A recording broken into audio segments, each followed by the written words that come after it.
In the prison ledger, the first impossible line was written in ordinary black ink, fever gone by morning. Then came the second line, cut seal, no infection.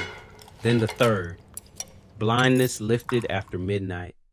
And every time the guards opened a cell and found a dying man breathing easy again, every eye on that death row turned toward the last door in the hall. Behind that door was a black boy named Elijah Reed, 12 years old, barely tall enough to see through the bars, condemned to hang for a murder he did not commit.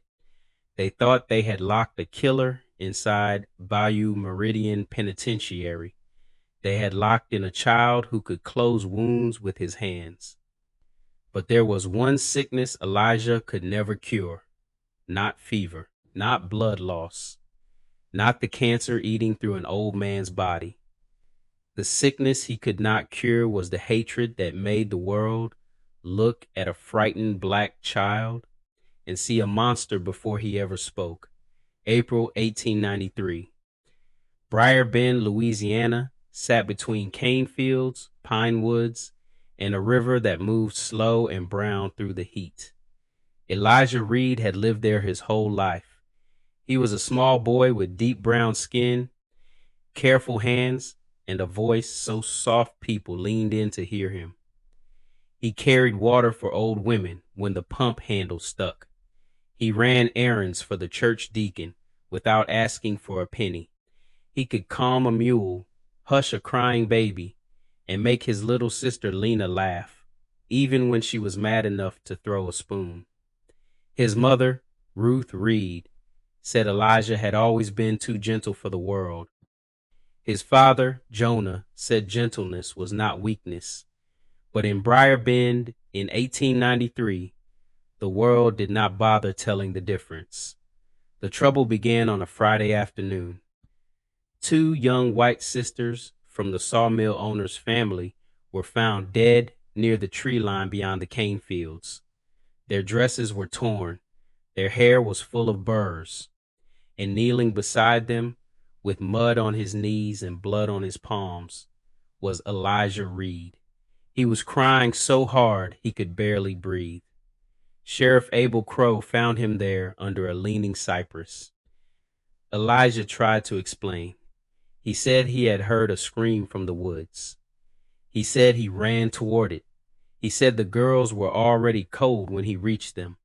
He said he put his hands on their chests because that was what he did when somebody was hurt. But the gift had never worked on the dead, and the sheriff did not ask what Elijah meant by gift.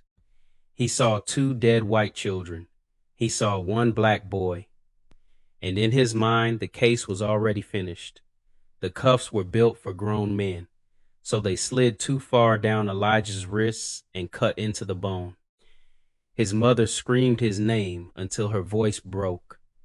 His father tried to step into the road, but a deputy struck him in the stomach with a rifle butt and dropped him in the dust.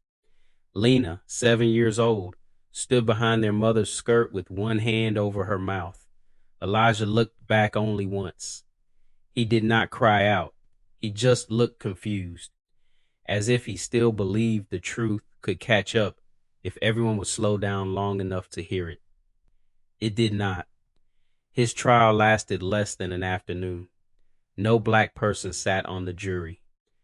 No doctor explained the time of death. No one from the Reed family was allowed to speak long enough to matter. The prosecutor held up Elijah's blood-stained palms like they were a confession. The defense lawyer, appointed that morning and drunk by noon, said almost nothing. The judge's voice stayed bored. The verdict took 9 minutes. Guilty. The sentence was death by hanging. Execution set for July 21st, 1893. Elijah did not understand the word execution until his mother collapsed. Then he understood enough. They took him to Bayou Meridian Penitentiary, a prison farm built where the river bent into marsh and mosquitoes rose so thick at dusk they sounded like weather. The ride took 2 days. At night, they chained him to a wagon wheel while the deputies slept near the fire.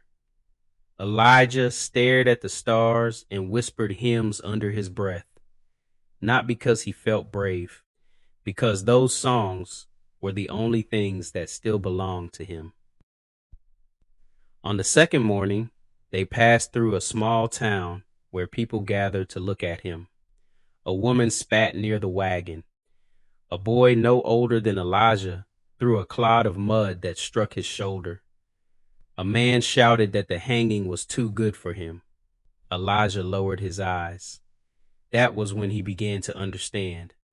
The rope at the end of July was not the thing that had killed him. The town had killed him already. The prison gate opened near sundown. Bayou Meridian was less a building than a punishment spread across acres. Cane rows, mud ditches, guard towers, a whipping post half hidden behind the tool shed. Men in striped clothes moved in chains under shotgun eyes. The death row wing sat apart from the rest, a narrow brick blockhouse with a tin roof that baked all day and sighed heat all night. Deputy Warden Amos Bell met Elijah at intake. Bell was 48, broad-shouldered, with gray in his beard and the look of a man who had spent too many years obeying rules he no longer respected. When the sheriff pushed Elijah into the office, Bell looked down at the paper, then down at the boy. For a moment, he said nothing. He had expected a killer. What stood before him was a child whose feet barely reached the floor when they put him in the chair. Bell read the file twice. 2 counts of murder. Condemned. 12 years old. The ink did not change. So Bell did what the prison required. He signed the intake book. He assigned a cell. And he told guard Caleb Rusk to keep the boy separated from the grown men. Caleb Rusk was not a kind man. He had scarred knuckles, tobacco-stained teeth, and a face that looked carved from old wood. He had worked riverboats, rail gangs, and levee camps before the prison hired him. He believed men were mostly bad, and boys became men soon enough. So when Bell told him the new prisoner was 12, Rusk only grunted. "Dead row don't care how old you are," he said. But that night, while Elijah sat on the cot in the last cell, Rusk heard him singing.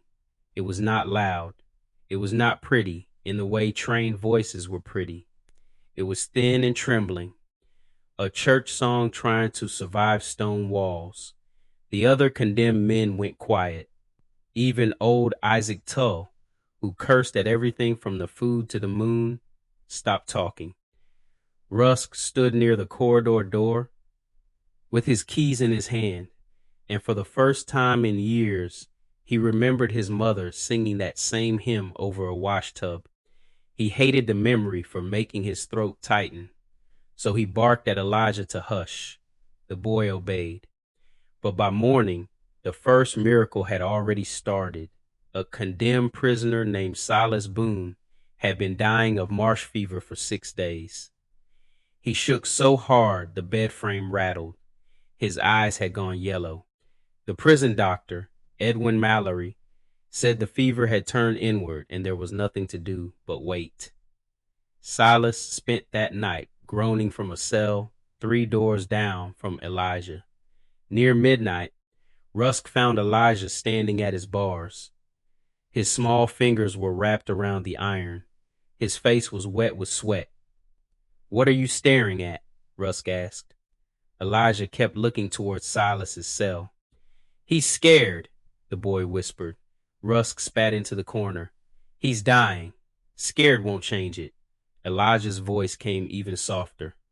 "Maybe it don't have to stay that way." Rusk stepped closer. "What did you say?" But Elijah had already backed away from the bars and sat on the floor with his hands folded tight against his chest. By morning, Silas Boone was sitting up, eating corn mush, asking for coffee. His fever was gone. His skin had cooled. His eyes were clear. Dr. Mallory examined him and blamed the quinine. though the quinine had done nothing for 6 days. Rusk said nothing. He had seen Silas the night before. Men that close to death did not simply wake up hungry. Not like that. 3 nights later, it happened again. A prisoner named Wesley Brand split his forearm open on a rusted hinge he had pried loose from a bunk. The wound was ugly and deep. Mallory stitched it with black thread and warned that the arm might have to come off if rot set in. By midnight, Wesley was moaning into his blanket. By 2, Rusk walked the corridor and saw Elijah standing at the bars again. This time the boy's nose was bleeding. Just a thin red line over his lip.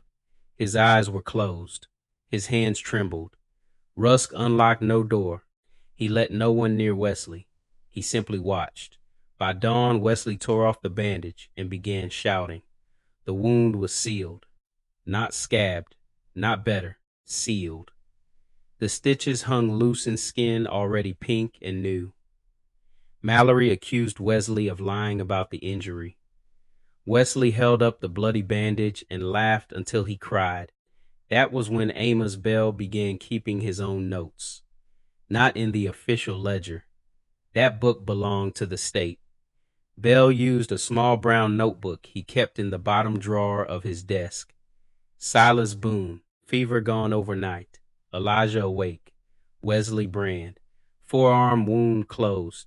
Elijah observed sweating, nosebleed. Then came tooth pain, a crushed ankle, a cough that had filled a man's lungs for months, a guard's burn from a tipped lantern. Every hurt that came close to Elijah seemed to loosen its grip, and every time it happened, the boy became weaker. Not enough for the others to notice at first. But Bell noticed. Rusk noticed too, though he pretended not to. Elijah's cheeks hollowed. His singing grew quieter.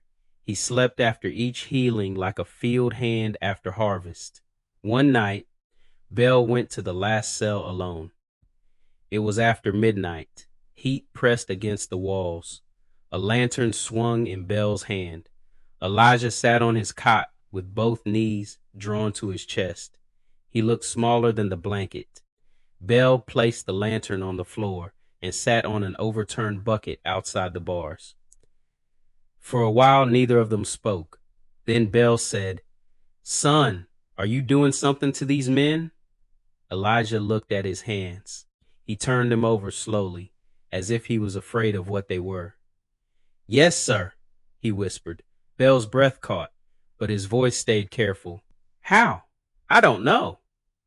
Elijah swallowed. "When somebody hurts bad enough, I can feel it, like the hurt comes looking for me. If I put my mind on it, if I ask God hard enough, sometimes it moves." "Moves where?" Elijah's eyes lifted. "Into me first." Bell said nothing. The boy rubbed at the center of his chest, then away. "Most times." Bell leaned forward. "Most times?" Elijah gave a small nod. "If it's too big, it stays longer." Bell understood then why the boy looked so tired. He was not healing people like a doctor heals. He was taking pain into a body that had barely begun to grow.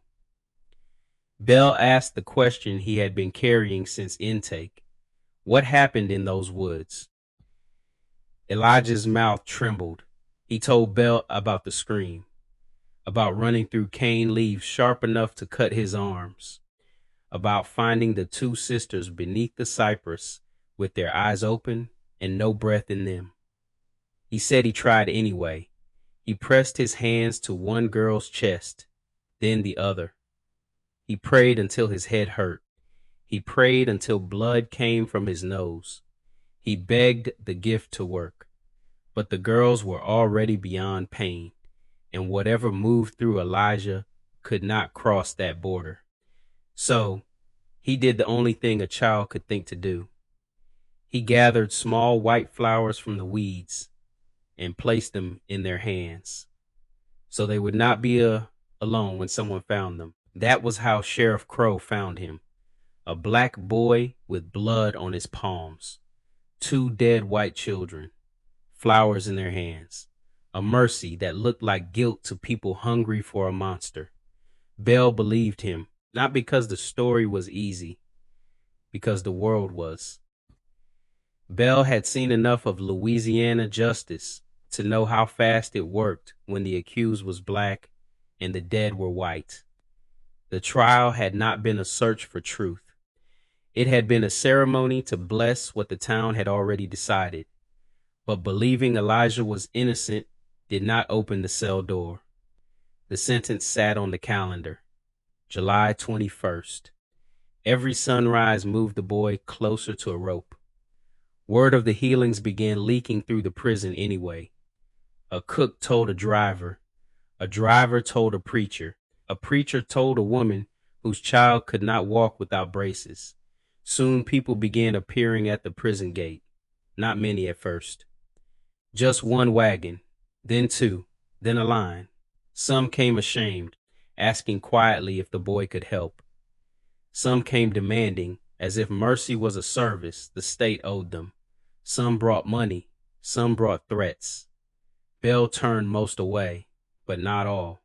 He made excuses at first: a sick child, a dying mother, a guard's wife in pain so severe she bit through a rag at night. Each time Elijah said yes. Each time Bell told himself it would be the last. And each time the line between protecting the boy and using him became harder to see. The worst case came in late May. Nathan Vale, the prison bookkeeper, brought his father to Bayou Meridian in a wagon lined with quilts. Nathan was a narrow man with ink-stained fingers, more comfortable with ledgers than blood. His father, Elias Vale, had been a schoolmaster before sickness folded him into himself. A tumor in his belly had made him thin as a fence rail. He could not eat, could barely stand. Dr. Mallory said he had weeks. Nathan begged Bell for permission. Bell refused twice. Then Nathan said the words Bell could not answer. If the boy can save him, and we don't let him try, what kind of men does that make us? Bell almost said better men than the ones who work a child to death. But he looked at Elijah, standing quietly by the office door. The boy had heard everything. Elijah said, "I'll try." Bell knelt in front of him. "You don't have to." Elijah looked past him at the old man shaking in the chair. "Yes, sir," he said. "I do." Elijah placed both hands on Elias Vale's stomach. The old man gasped. Nathan grabbed the chair back. Dr. Mallory stepped closer. Rusk stood by the wall, arms crossed, pretending his eyes were not fixed on the boy. Elijah closed his eyes. His face tightened. For 5 minutes, nothing visible happened. Then the lantern flame bent sideways, though there was no wind. Elijah's hands began to shake. Sweat ran down his temples. His lips moved without sound. The old man made a low noise, half fear, half relief. When Elijah pulled away, he nearly fell. Rusk caught him before Bell could move. Blood spilled from the boy's nose onto Rusk's sleeve. For a second, Rusk looked offended by the stain. Then he looked terrified. Elijah's skin had gone gray. Elias Vale touched his abdomen. He pressed once, then again. The pain that had lived there for a year was gone. Within 10 days, Elias Vale was walking. Within a month, he was eating bread and stew. By midsummer, the doctor who had declared him doomed could not find the tumor. Mallory wrote spontaneous remission in his report. Nathan Vale wrote something else in a private letter. "The boy saved my father, and the state means to hang him." After that, Nathan became dangerous. Not violent, worse, useful. He knew records. He knew names. He knew how to send letters that sounded respectable enough to be read. He returned to Briar Bend and began asking questions. He found Mrs. Adeline March, the widow Elijah had visited that Friday afternoon to carry water and repair a chicken fence.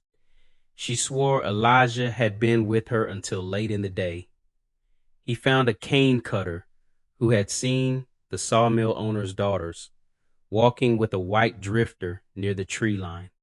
He found a ferryman who remembered the same drifter crossing the river before dawn the next morning with scratches on his face. The man's name might have been Caleb Dorr or Colby Doan. No one was sure. He used different names, but he had left. Elijah had not. Nathan wrote to lawyers in New Orleans.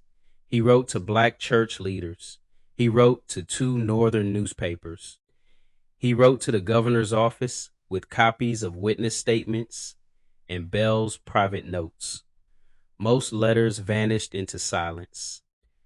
One lawyer replied that the evidence was troubling, but the climate was impossible. A newspaper editor wrote that miracle claims would make the case unserious. A judge's clerk wrote only that the matter had been adjudicated. That word burned Bell more than an insult. Adjudicated, as if a child could be buried under syllables. Meanwhile, Elijah kept healing.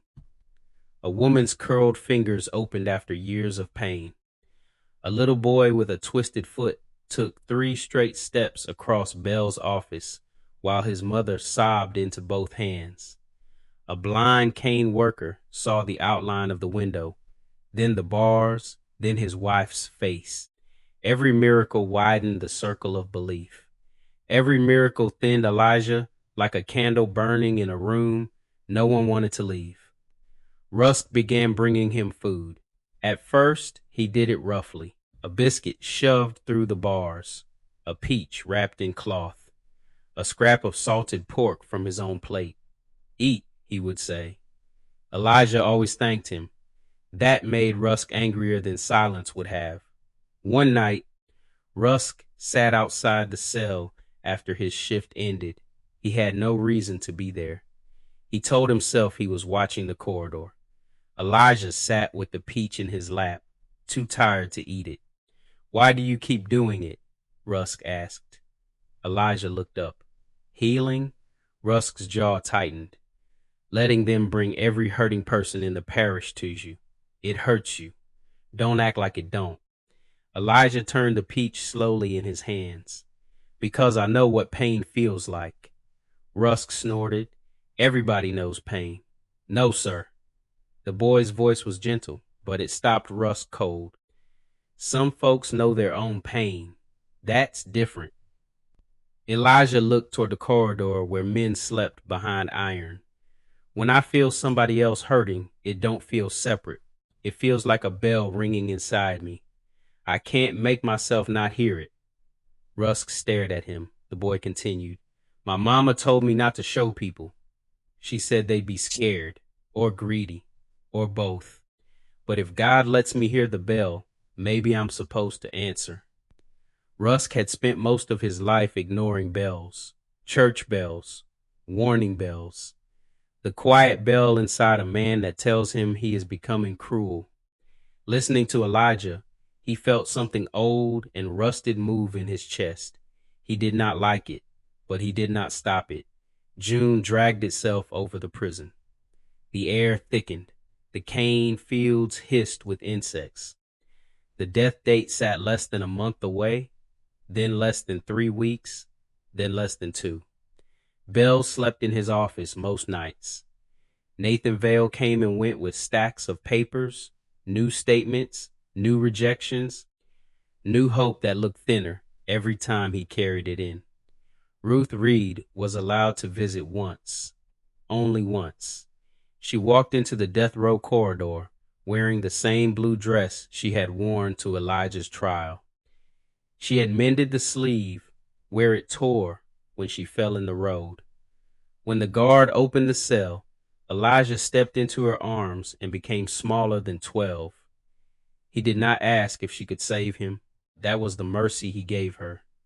Instead, he asked about Lena. He asked if the garden had come up. He asked if his father still went to the river on Sundays. Ruth held his face in both hands. "Baby," she whispered, "you hold on." Elijah tried to smile. "I'm trying, Mama."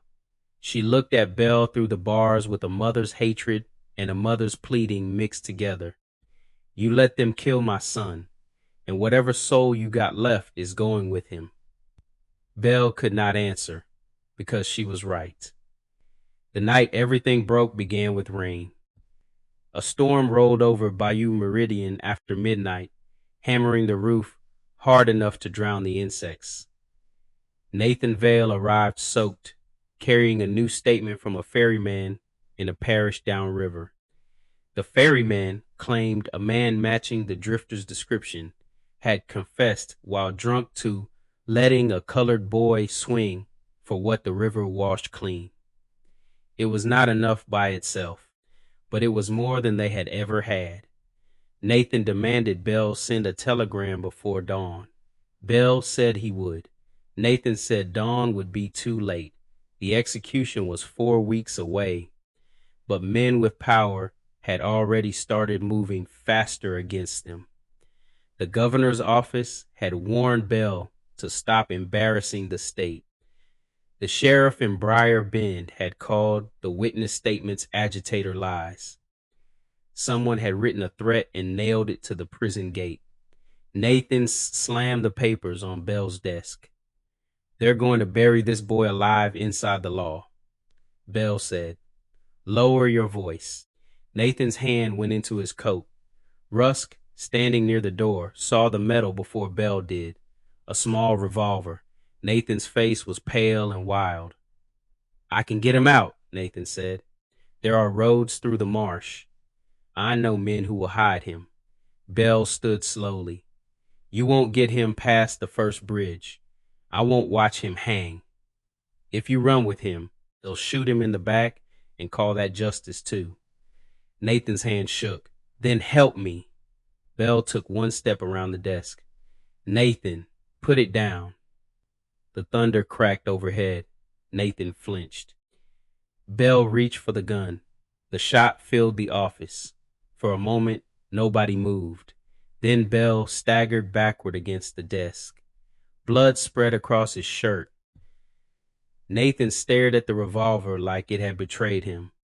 Rusk lunged, but Nathan ran into the rain before anyone could stop him. Bell slid to the floor. Dr. Mallory arrived half-dressed, smelling of whiskey and fear. The bullet had torn into Bell's chest. His breath came wet.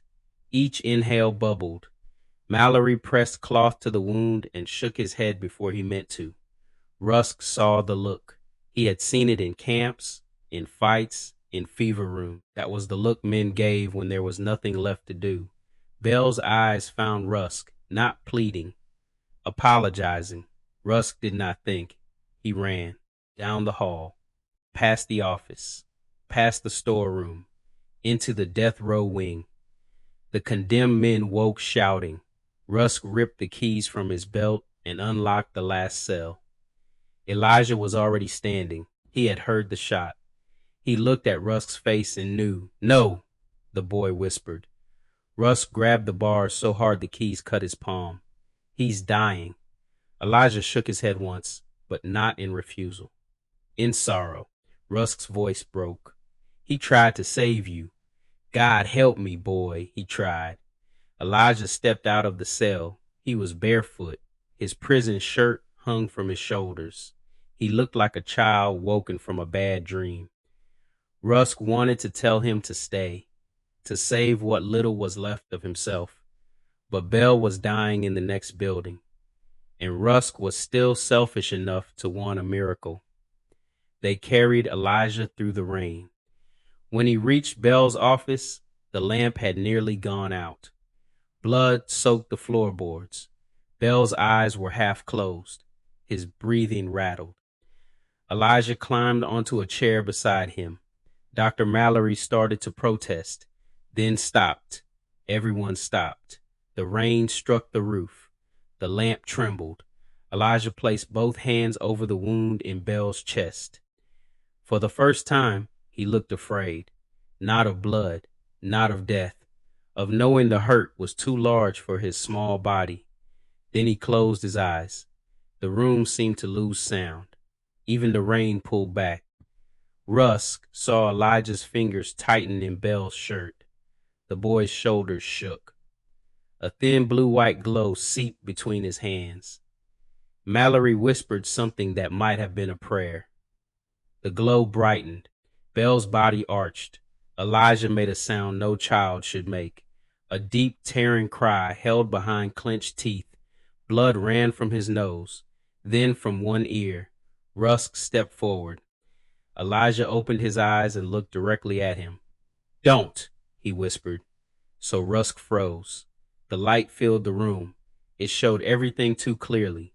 The wet floor, the bloody cloth. Nathan's papers scattered across Belle's desk. The guard's hands trembling. The child giving away what no one had any right to ask from him. Then the light went out. Belle took one clean breath, then another. The blood stopped spreading. Dr. Mallory pulled back the torn shirt and fell into the chair behind him. The wound was gone. Only new pink skin remained. The bullet lay on the floor beside the desk, dark and wet, as if the body had rejected it. Belle opened his eyes. "What happened?" No one answered. Because Elijah had fallen. Rusk caught him before his head hit the boards. The boy weighed almost nothing. His eyes were open, but empty. His skin was cold. Blood marked his face in two thin lines. Rusk held him against his chest and began saying the same word over and over.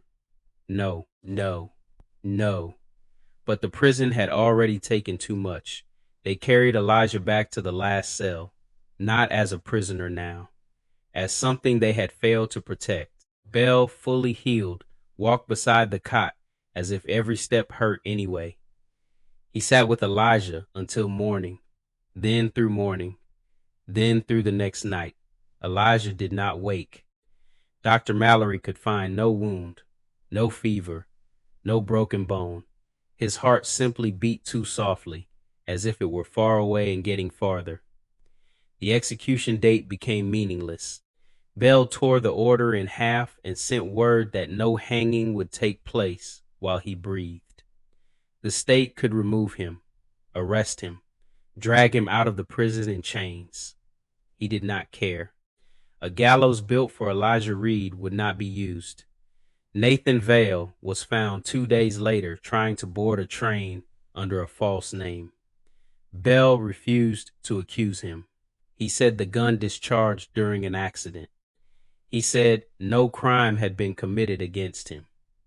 It was not forgiveness. Not exactly.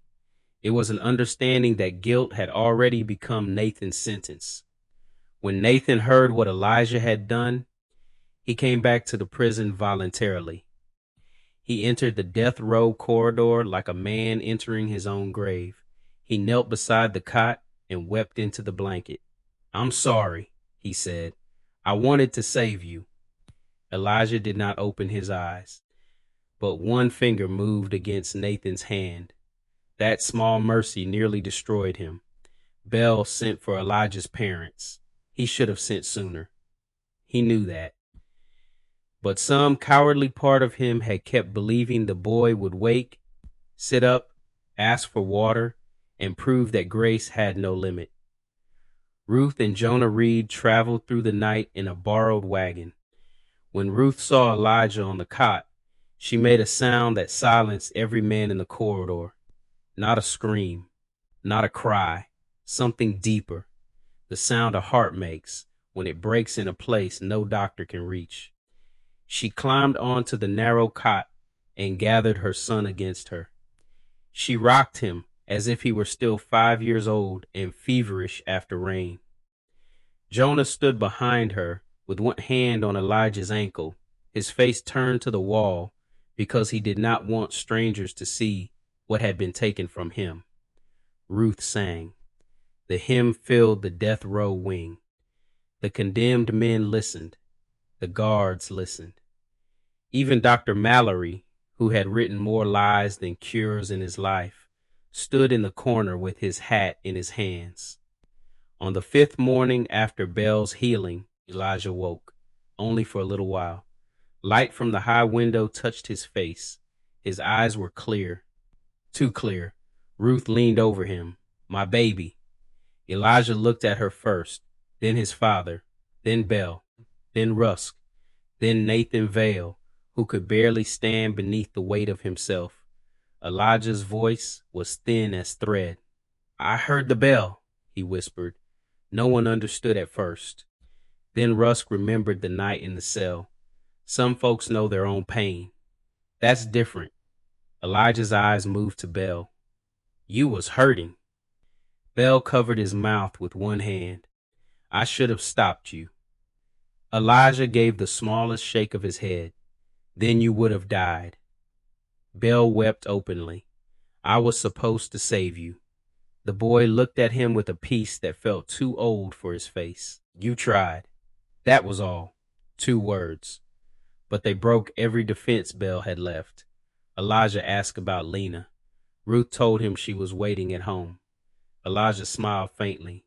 Tell her to sing loud, he said, even when folks tell her not to. Jonah bent over his son's hand. You're coming home, he said. Elijah looked at him with love and apology. I'm tired, Papa. No, real tired. Ruth tightened her arms around him. Elijah's gaze returned to Belle. Tell them I didn't hurt those girls. Belle nodded so hard he could not speak. Tell them I tried. I will, Belle said. No. Elijah's voice grew sharper for one last second. Make them know. Belle bowed his head. I swear it. Elijah seemed satisfied. He took one breath, then another. His mother's hem trembled around him. His father's hand held his, and just before the last breath left him, Elijah whispered, The light don't belong to me. Then he was gone. Elijah Reed died at Bayou Meridian Penitentiary on June 26, 1893. He was 12 years old. The prison doctor wrote heart failure as the cause of death because paper requires a name for what men cannot explain. But everyone in that corridor knew the truth. Elijah had not run out of life. He had given it away. Belle did not let the state bury him in the prison cemetery. When the order came denying release of the body because Elijah was still legally condemned, Belle put on his coat, loaded his pistol, and stood at the gate himself. No, he said. That was all. No one there chose to test him. Elijah went home to Briar Bend in a pine coffin built by the same church deacon he used to help with water. The black community buried him beneath a live oak behind the church, where the morning sun could reach the stone. There were no marble angels, no official wreath, just a wooden marker carved by Jonah Reed with hands that shook through every letter. Elijah Reed, 1881 to 1893, beloved son. Belle kept his promise. He resigned from Bayou Meridian 1 week after the funeral and spent the next 6 months hunting truth like a man trying to breathe underwater.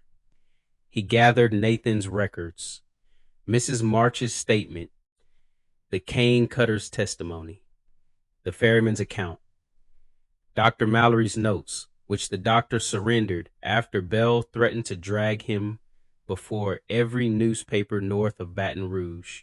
He found the drifter's trail in 3 parishes, different names, same scar by the jaw, same habit of leaving before dawn. In December, a deputy in Texas arrested a man calling himself Colin Day after he attacked another child near a river camp. In his belongings, they found a small silver hair comb that belonged to one of the Briar Bend sisters. The case could no longer pretend to be closed. Elijah Reed was declared innocent on Christmas Eve, 1893. The court used cold words. Conviction vacated, judgment set aside, insufficient original evidence. No one apologized to Ruth. No one apologized to Jonah. No official said that a boy had been condemned because a town wanted blood faster than truth. But Belle stood outside the courthouse with the paper in his hand and wept anyway, not because justice had been done, because the law had finally stopped lying about the injustice it had already committed. Nathan Vale never recovered. He published the witness records at his own expense under the title The Boy in the Last Cell. Most copies were ignored. Some were burned. A few traveled farther than he did. Nathan spent the rest of his life writing letters for prisoners who had no one to write for them. He never touched a firearm again. Caleb Rusk left prison work before the year ended. He moved north and took a job repairing boilers in a hospital laundry. Children there knew him as Mr. Caleb, the quiet man who carved little wooden birds and left them on windowsills for the sickest patients. He kept one thing from Bayou Meridian, a small peach pit, dried and polished from being rubbed between his fingers. The peach Elijah had been too tired to eat. Amos Bell became a prison reformer, though he hated the word reformer. He said it sounded too clean. He gave speeches in church basements and union halls. He brought Elijah's name into rooms that did not want to hear it. He told white audiences they did not need a miracle boy to teach them. A black child was human. They already knew. That was why they worked so hard not to admit it. Ruth Reed lived 9 more years. She sang again only once, at Lena's wedding. Jonah kept the wooden marker clean until his hands grew too stiff to hold a brush. Lena became a teacher in New Orleans. On the first day of every school year, she wrote her brother's name on a small piece of paper and kept it in her Bible. Not as a saint, not as a ghost, as a promise. At Bayou Meridian, the last cell stayed empty for years. Guards claimed no one wanted to assign it. The official reason was structural damage. But men who worked nights said sometimes, near dawn, they heard a boy singing from the death row wing even after it had been locked and searched. Not loud, not frightening. Just a hymn moving through brick and heat and memory. The prison eventually tore the wing down. The cane fields grew over the foundation. The river changed course. Records disappeared. Men died. Stories blurred. But in Briar Bend, the grave behind the church remained. First a wooden marker, then a stone, then a small iron fence. People came quietly, mothers with sick children, old men with canes, former prisoners who had once heard the story through bars. They brought flowers, they brought coins, they brought pieces of paper folded into prayers. Some said the air felt warmer near the grave. Some said pain eased there. Some said nothing happened at all, except that they stood before the name of a child and left less willing to be cruel. Maybe that was the last miracle. Not the sealed wounds, not the vanished fever, not the bullet pushed from Amos Bell's chest. The last miracle was what Elijah left behind in people who had every excuse to stay hard. A guard became gentle. A warden became a witness. A bookkeeper became a servant of the condemned. A little sister became a teacher. A mother who lost almost everything still taught her surviving child to sing. Elijah Reed could not heal the hatred that condemned him in time to save his own life. But his life became a lamp held up against it, and a lamp does not have to destroy the dark to matter. It only has to show the next person where not to step. They called him the boy in the last cell. But the last cell was never the end of him. The end was the grave behind the church, the hymn in the corridor, the paper that finally cleared his name. The men who changed because a child they failed still chose mercy. Elijah lived 12 years. 3 months of those years were spent behind bars. And in that narrow, unjust space, he did what stronger men had not done with whole lifetimes. He answered pain with compassion. He answered hatred with mercy. He answered death with light.